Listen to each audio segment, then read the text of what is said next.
The morning sun cast a warm glow through the giant windows of Harmony 7 space station. Inside the Galactic Youth Academy, excitement filled the air like electricity. Today was the most special day of the year. Companion Species Day. Zefka smoothed down her silvery feathers as she walked through the main hall. As the event coordinator, she had been planning this day for months. Her large, kind eyes sparkled with joy as she watched young beings from dozens of different worlds arrive with their beloved companions. The academy buzzed with activity. Small Altarian children carried glowing silk worms in crystal containers. The worms moved slowly, creating beautiful patterns of light that made everyone smile. A group of Zenthari youngsters giggled as their fluttergems sang sweet melodies from golden cages. The tiny bird-like creatures had voices like wind chimes. Near the registration desk, 3 Delarian children stood quietly with their rock pets. The creatures looked like small, smooth stones, but they hummed gentle songs that helped their young owners stay calm. Everything was peaceful and perfect, just as Zefka had planned. Attention, students. Her voice echoed through the hall's communication system. Please gather in the main assembly area for the opening ceremony. Today we celebrate the beautiful bonds between different species across our galaxy. As the alien children moved toward the assembly hall, something new caught Zefka's attention. A transport shuttle from Earth had just arrived at the docking bay. She checked her tablet and saw that 8 human children were registered for today's Farseer. The first human child to enter was Jake Martinez, an 8-year-old boy with bright brown eyes and messy black hair. He walked confidently through the door, holding a leash attached to what appeared to be a small, fluffy creature.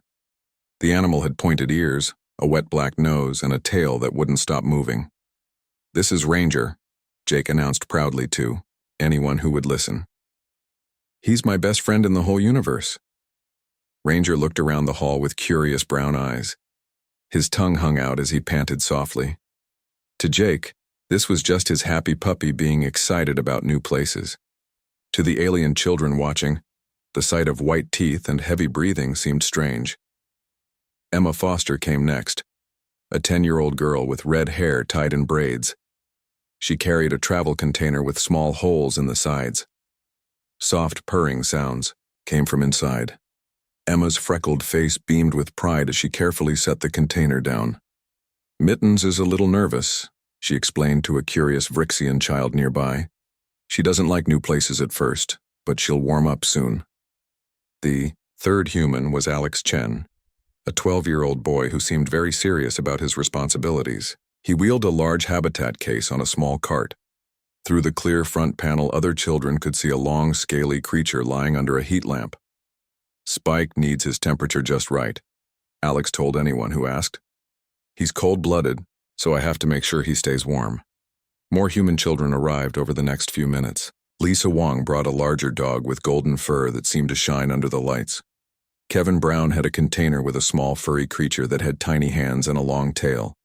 Sophie Davis carried a cage with a colorful bird that kept saying, "Hello, pretty bird," over and over. The alien children stared at these new arrivals with wonder and confusion. Most of their companions were quiet, gentle creatures that barely moved. The human animals seemed so active and alive. They made sounds, moved around, and seemed to pay attention to everything happening around them. "How interesting," whispered Dr. Kestar, the Academy's science teacher, to her assistant. "The human children seem very attached to their companions. Look how they talk to them." Indeed, the human children spoke to their animals like they were having real conversations. Jake kept telling Ranger to sit and stay, and somehow the animal seemed to understand. Emma made soft clicking sounds at her container, and the purring got louder. Alex gently stroked the glass of his habitat while making quiet shushing noises. As all the children gathered in the assembly hall, Zefka noticed something she had never seen before. The human children didn't just carry their companions like precious objects. They interacted with them constantly. Jake's hand never left Ranger's head, gently scratching behind his ears. Emma kept whispering to her container. Alex checked his habitat's temperature gauge every few minutes. "Welcome, young beings, to our annual Companion Species Day," Zefka announced from the stage. Her voice was warm and musical. "Today we celebrate the special friendships between different species. Each of you will have the chance to share your companion with others and learn about the beautiful variety of life in our galaxy. The alien children politely applauded, their various hands, claws, and appendages making soft sounds. The human children cheered loudly, and some of their animals made noises too. Ranger let out a small bark of excitement which made several Delarian children jump slightly. Throughout the day you will rotate through different stations, Zefka continued. You can show others how you care for your companions, share stories about your friendships, and learn about species from other worlds. The ceremony continued, with each species representative talking about their traditional companion animals. The Altarians explained how silkworms helped them meditate. The Zenthari described how fluttergems sang them to sleep. The Delarians shared how rock pets helped them feel calm during storms. When it came time for the humans to present, Jake raised his hand eagerly. Our animals are called pets, he said simply. They live with our families and play with us every day. Ranger here loves to fetch sticks and swim in lakes back on Earth. The alien children looked puzzled.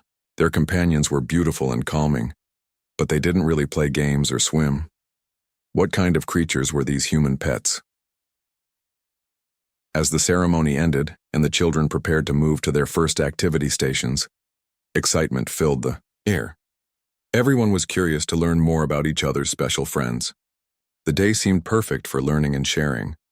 None of them knew that this innocent celebration would soon become the most talked about event in Galactic Academy history.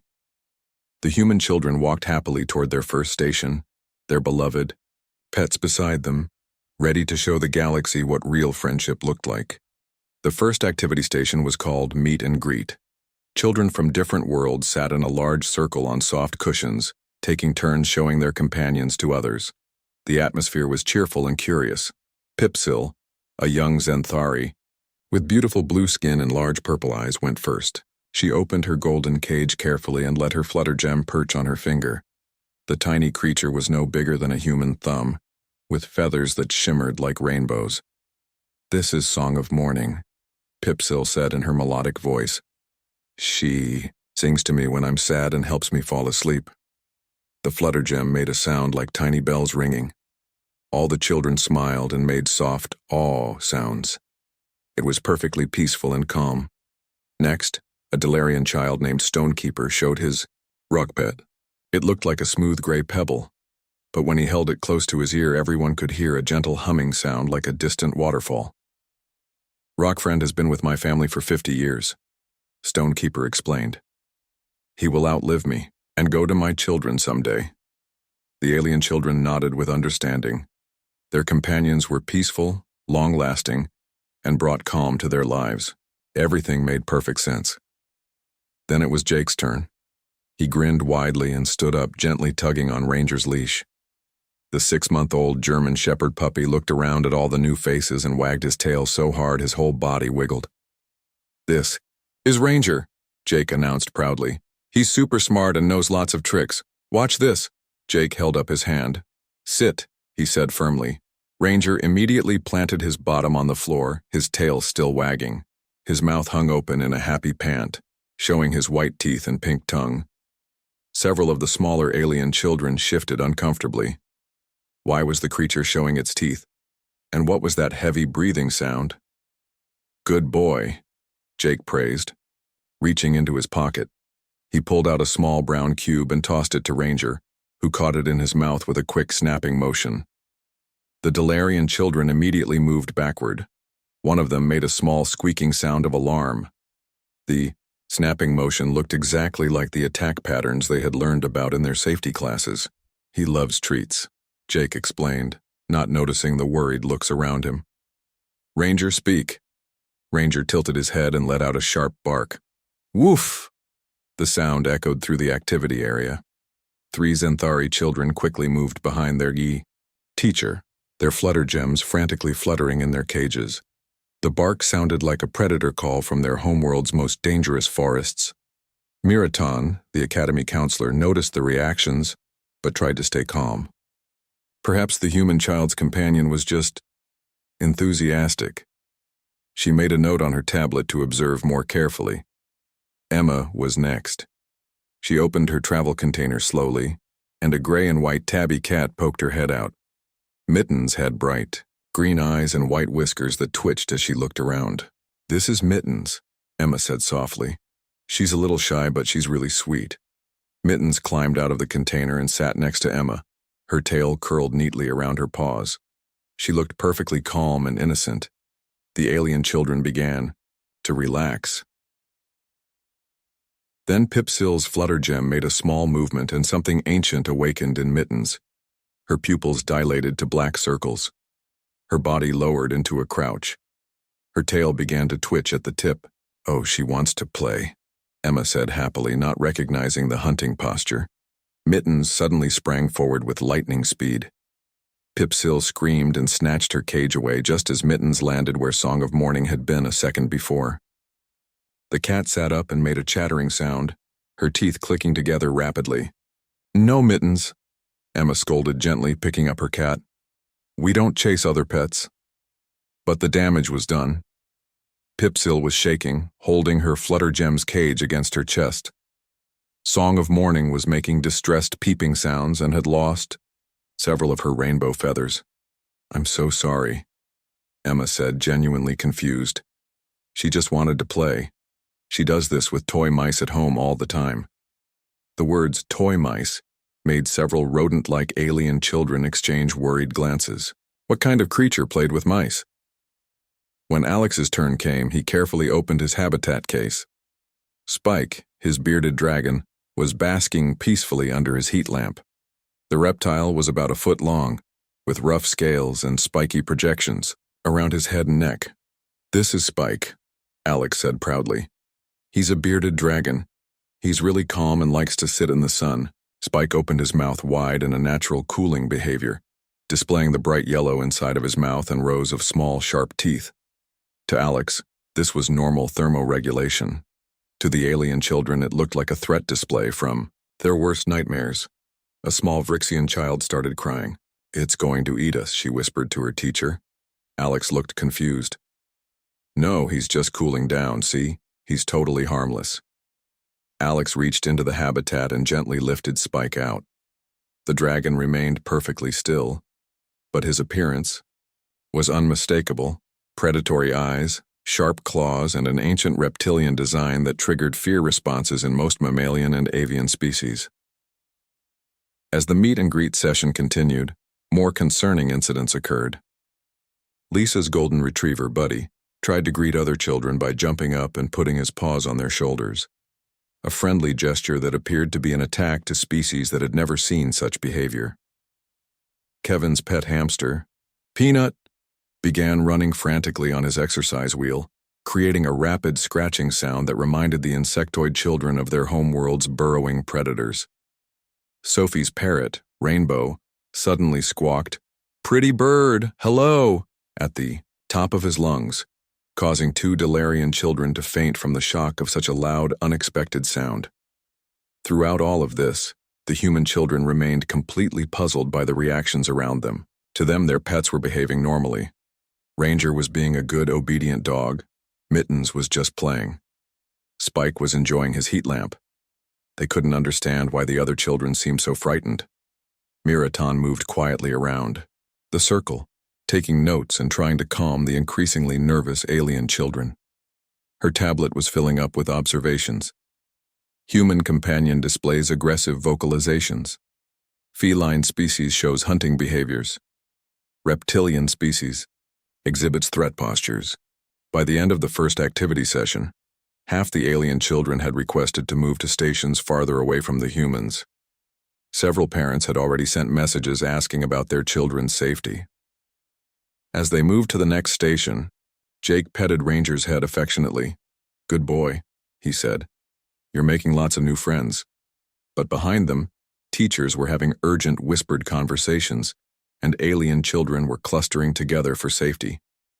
The innocent pet day was beginning to feel like something much more serious. None of the humans noticed the growing tension. They were too busy enjoying their pets and looking forward to showing off more of their companions' amazing abilities. They had no idea that every trick and natural behavior was being interpreted as evidence of danger by species who had never encountered domesticated predators. Dr. Kesdar sat in her laboratory, staring at the readings on her computer screen. She had run the biological scans 3 times, thinking there must be an error. The results couldn't possibly be correct. As the Academy's head of xenobiology, she routinely examined all visiting species to update the educational database. It was standard procedure, a simple scan to record basic information about size, diet, and biological classification. She had done this hundreds of times with student companions, but these readings from the human pets were unlike anything she had ever seen. She pulled up the scan results for the canine specimen first. The computer labeled it Canis lupus familiaris and provided a detailed biological analysis. Her 3 hearts nearly stopped when she read the data. Bite force, 235 pounds per square inch. Descended from pack hunters. Genetic markers indicated ancestors that had hunted prey animals much larger than themselves. The creature's jaw structure was designed for gripping and tearing. Its teeth were clearly those of a carnivore. This cannot be right, Dr. Kesdar whispered to herself, her feathers trembling. She checked the feline next. Felis catus appeared on her screen, along with data that made her legs feel weak.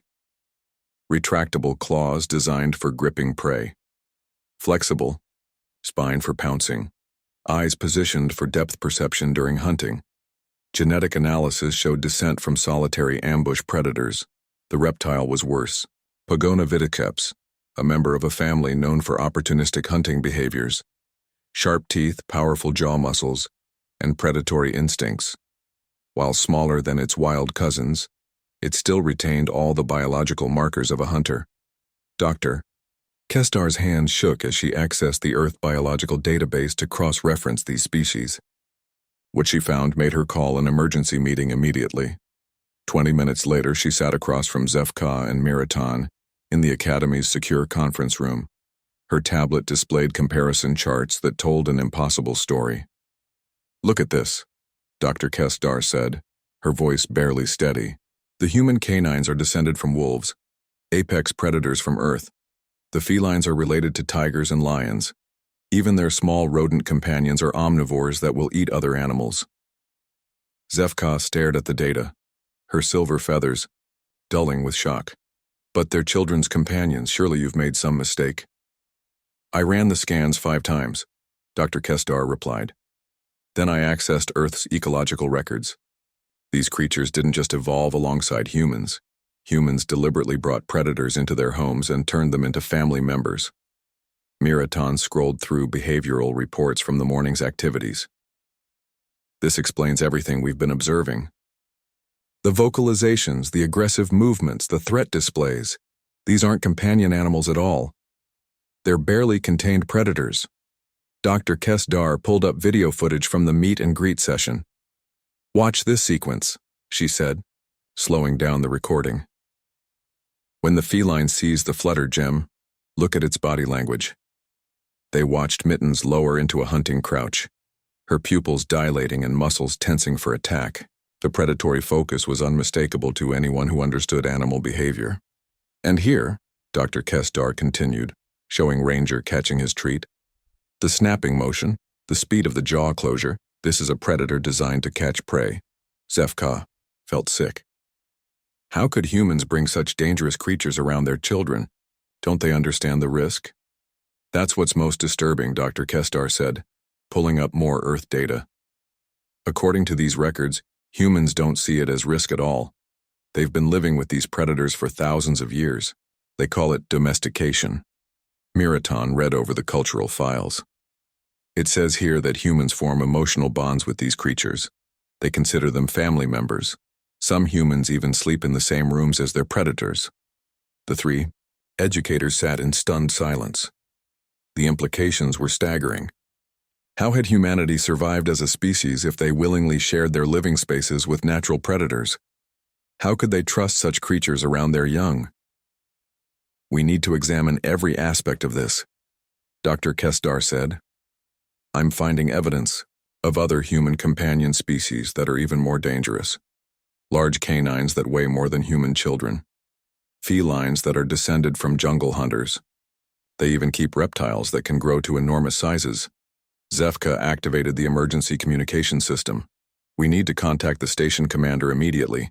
This is a security situation. Wait, Miraton said, reviewing more footage. Look at this part of the recording. She showed them Jake giving Ranger commands. The large predator immediately obeyed, sitting, staying, and coming when called. Its aggressive potential was clearly controlled by the small human child. How is that possible? Zefka asked. A young human giving orders to a pack hunter? Dr. Kestar analyzed the interaction. The neural pathways suggest genuine cooperation, not fear-based submission. It's as if the predator has chosen to follow the human's guidance. They watched more footage showing Emma comforting Mittens, Alex caring for Spike, and Lisa playing with Buddy. In every case, the humans demonstrated complete confidence around creatures that should have been terrifying. This changes everything. We thought we knew about humans, Dr. Kestar said quietly. They're not just surviving alongside predators, they're forming genuine partnerships with them. An urgent message appeared on their screens. More parents were contacting the academy with concerns. Several had already decided to come pick up their children early. News of dangerous predators in the academy was spreading through the alien community. We have to act quickly, Zefka said. If this information gets out incorrectly, it could cause a panic. But it was already too late. In the hallway outside, they could hear raised voices and the sounds of hurried footsteps. A Dalarian parent was demanding to know why predators had been allowed near the children. A Zenthari family was insisting on immediate evacuation. The Academy's communication system crackled to life. Attention all staff, came the voice of Station Commander Velnox. Report to emergency stations immediately. We have a code orange. Security alert. Dr. Kestar looked at her colleagues with growing dread. Code orange meant potential threat to station inhabitants. The commander was treating this as a serious danger situation. The human children have no idea what's happening, Miraton observed. They're still in the activity areas playing with their predators like nothing is wrong. Through the conference room window, they could see Jake throwing a ball for Ranger in the recreation area. The dog caught it happily and brought it back, tail wagging. Emma was brushing Mittens, who purred contentedly. Alex was hand-feeding Spike small pieces of vegetation. To the humans, this was just a normal, happy day with their beloved pets. They had no idea that their innocent companions were being classified as dangerous predators, or that their presence was causing fear throughout the academy. What do we tell them? Zefka asked softly. Before anyone could answer, alarms began, sounding throughout the station. The emergency had just become much worse. The emergency alarm echoed through the academy halls like a warning bell. Red lights flashed overhead as station security teams rushed through the corridors. Jake looked up from where he was playing fetch with Ranger, confused by all the sudden activity. What's happening? Emma asked, holding Mittens protectively against her chest. The cat sensed the tension and purred louder, trying to comfort her young human. Before anyone could answer, Commander Velnox's voice boomed through the communication system. All students and staff evacuate to designated safe zones immediately. This is not a drill. The alien children needed no further encouragement. They grabbed their companions and ran toward the exits, their teachers guiding them quickly away from the main activity areas. Within minutes, the large halls that had been filled with laughter and learning were nearly empty. Only the human children remained, standing together in confusion. Their pets seemed equally puzzled by the sudden change in atmosphere. Security. Chief Gralvex appeared at the entrance to the activity area, flanked by 6 armed guards. He was a large Thracarian with thick armor plating and 4 powerful arms. His weapon scanners were already activated, searching for threats. Human children, he announced in his deep mechanical voice. Step away from the dangerous creatures immediately. Jake blinked in surprise. Dangerous creatures? You mean our pets? Those are not pets, Gralvex stated firmly. Our biological scans confirm they are predatory species. For your safety and the safety of others, they must be contained. Emma hugged Mittens tighter. Contained, but she's not dangerous. She's my kitty. The feline has demonstrated hunting behaviors, Gralvex explained, consulting his scanner. It attempted to attack another student's companion. She was just playing, Emma protested, tears starting to form in her eyes. Alex stepped forward, still holding Spike gently in his hands. There's been a mistake. Our pets aren't dangerous, they're domesticated. Gralvex's scanner beeped ominously as it focused on Spike. That reptile is classified as a predatory species. Its bite contains bacteria that could be harmful to other life forms. But he's never bitten anyone, Alex said desperately. He eats vegetables and likes to sit in the sun. The security team moved closer, and suddenly everything went wrong at once. Ranger, sensing the tension and the threatening postures of the armed guards, let out a protective bark and moved to stand between Jake and the security team. To Jake, this was his loyal dog trying to protect him. To the guards, it looked like a predator preparing to attack. Threat detected, Gralvex announced, activating containment protocols. 2 guards raised stun weapons aimed at Ranger. Jake threw himself, in front of his dog, spreading his arms wide. No! Jake screamed. Don't hurt him, he's just scared. The sound of Jake's distress triggered reactions from all the pets at once. Ranger barked louder, trying to understand why his boy was upset. Mittens hissed and showed her claws, her fur standing on end as she felt Emma's fear. Spike puffed out his beard and opened his mouth in a stress response. Lisa's golden retriever, Buddy, began howling, a sound that echoed through the halls like a siren. Kevin's hamster, Peanut, started running frantically in his carrier. Sophie's parrot, Rainbow, squawked, "Help! Help!" over and over, in a voice that carried throughout the building. The cacophony of animal distress calls sent waves of panic through the station. Over the communication system, they could hear reports flooding in. Predator pack vocalizations detected in Sector 7. Multiple threat signatures confirmed. Request immediate backup. Emma was crying now, holding Mittens so tightly that the cat began to struggle. Why are you doing this? Our pets aren't monsters. Dr. Kestar arrived with a team of xenobiologists, all wearing protective gear. Children, please understand, she said, trying to sound calm. These creatures may seem friendly to you, but they pose risks to other species. We need to study them properly. Study them. Alex's voice cracked with emotion. Spike isn't a laboratory animal. He's part of my family. As the security team prepared to move in with containment equipment, something unexpected happened. A small, Kavaxian child named Rithna had been hiding behind a pillar, too scared to run with the others. When the alarm started blaring, he had panicked and fallen, scraping his knee badly. Now he sat on the floor, crying in pain and fear, ignored by the adults who were focused on the predator threat. Buddy, Lisa's golden retriever, noticed the distressed child immediately. The big dog pulled away from Lisa and walked slowly toward Rithna, his tail low and his head down in a non-threatening posture. Buddy, come back, Lisa called, but her voice was gentle. She trusted her dog completely. Gralvex raised his weapon. The large predator is approaching a civilian. Wait, Dr. Kestar said, something in Buddy's behavior catching her scientific attention. Buddy reached Rithna and carefully lay down beside the frightened child. He didn't growl or show his teeth. Instead, he gently placed his head near Rithna's hand and made a soft whining sound. Rithna looked up through his tears at the large creature beside him. Everything he had been taught said this was a dangerous predator, but the golden dog's eyes were kind and warm. Buddy's tail wagged slightly and he nuzzled the child's hand with his wet nose. Without thinking, Rithna reached out and touched Buddy's soft fur. The dog remained perfectly still, letting the scared child pet him. Slowly, Rithna's crying stopped. Buddy's warmth and calm presence was more comforting than any medicine. Impossible, Dr. Kestar whispered, watching through her scanner. The predator is providing comfort behavior, not showing aggression. Lisa smiled through her own tears. That's what dogs do. They help people feel better. The security team hesitated, confused by what they were seeing. Their training said these were dangerous predators, but the evidence before their eyes told a different story. Commander Velnox's voice crackled over the communication system. Security team, report status. Have the threats been contained?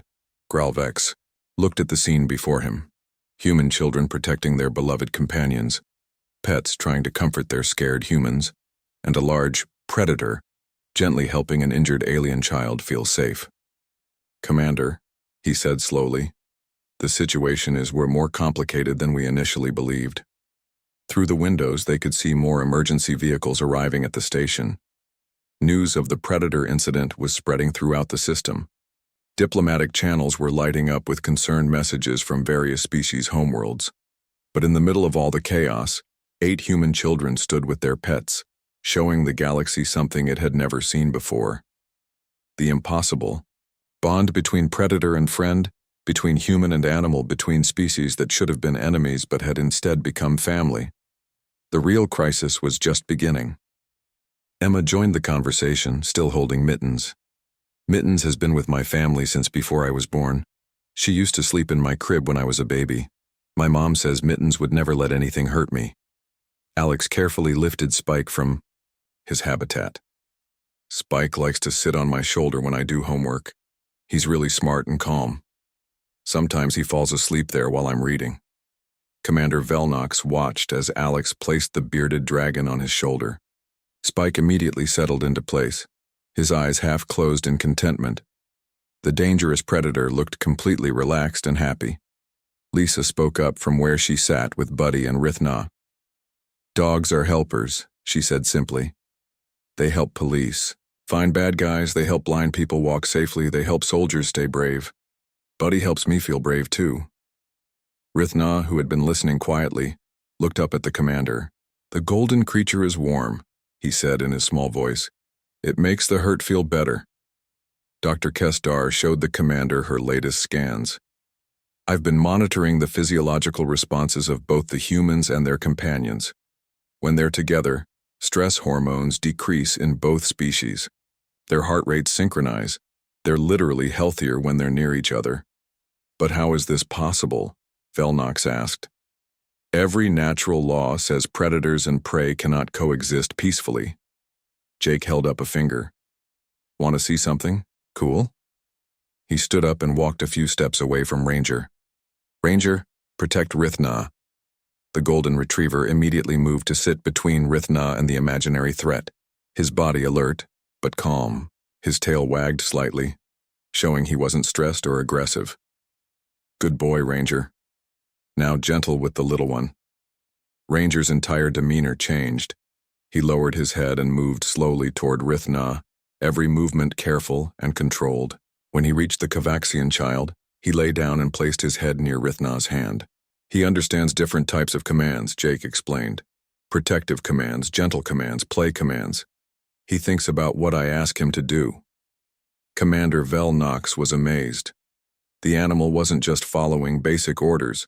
It was making intelligent decisions based on complex instructions. Sophie spoke up from across the room. "Rainbow can talk to me," she said, holding up her parrot. "Show him, Rainbow." The colorful bird tilted his head and said clearly, "Hello, Commander." Pretty Bird loves Sophie. "The bird understands language?" Velnox asked in wonder. "He knows over 50 words," Sophie said proudly. "He can ask for food, say good morning, and tell me when he wants to play. We have conversations." Throughout the hall, more examples emerged. Kevin showed how Peanut the hamster would come to specific fingers when called by name. Each pet displayed not just obedience, but genuine intelligence and emotional connection with their human companions. "Doctor." Kestar pulled the commander aside. "Sir, I believe we've been looking at this completely wrong. Humans haven't simply tamed dangerous predators. They've created a new type of relationship that shouldn't be possible according to our understanding of biology." Miraton joined them, with reports from the communication center. "Commander, we're receiving messages from across the galaxy. Word is spreading about humans and their domesticated predators. Some species are calling it the most remarkable discovery in modern xenobiology. But there were also concerning reports. Several governments were questioning whether humans could be trusted around other species' children. Some were calling for restrictions on human travel with their pets." Commander Velnox made a decision that would change galactic history. "Cancel the emergency protocols," he announced over the communication system. "All staff and students return to normal activities. There is no threat." He walked to the center of the hall, where all the human children had gathered with their pets. Around them, alien children began returning cautiously, their natural curiosity overcoming their programmed fears. "Today you have shown us something we never thought possible," Velnox said to the humans. "You have proven that friendship can exist between any species, no matter how different they might seem." He knelt down and carefully extended one of his armored hands toward Ranger. The dog sniffed politely, then gently licked the commander's finger. Velnox laughed, a sound like distant thunder. "Remarkable. Absolutely remarkable." Within hours, the news spread throughout the galaxy. The Academy incident became known as the Day of Understanding. Scientists requested to study human-animal bonds. Diplomats wanted to learn how humans had achieved such impossible partnerships. But the most important change happened right there in the Academy.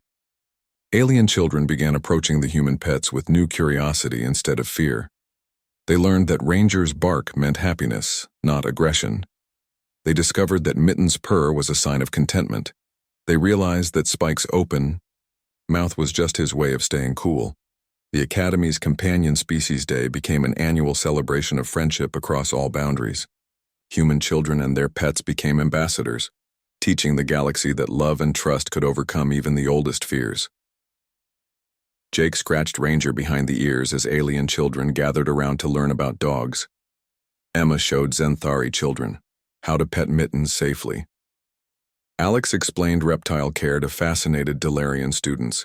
In the end, what had started as a crisis became the galaxy's greatest lesson about the power of friendship, trust, and love. The humans hadn't brought dangerous predators to the Academy. They had brought teachers who showed everyone that family comes in all shapes, sizes, and species. And from that day forward, the galaxy was never quite the same.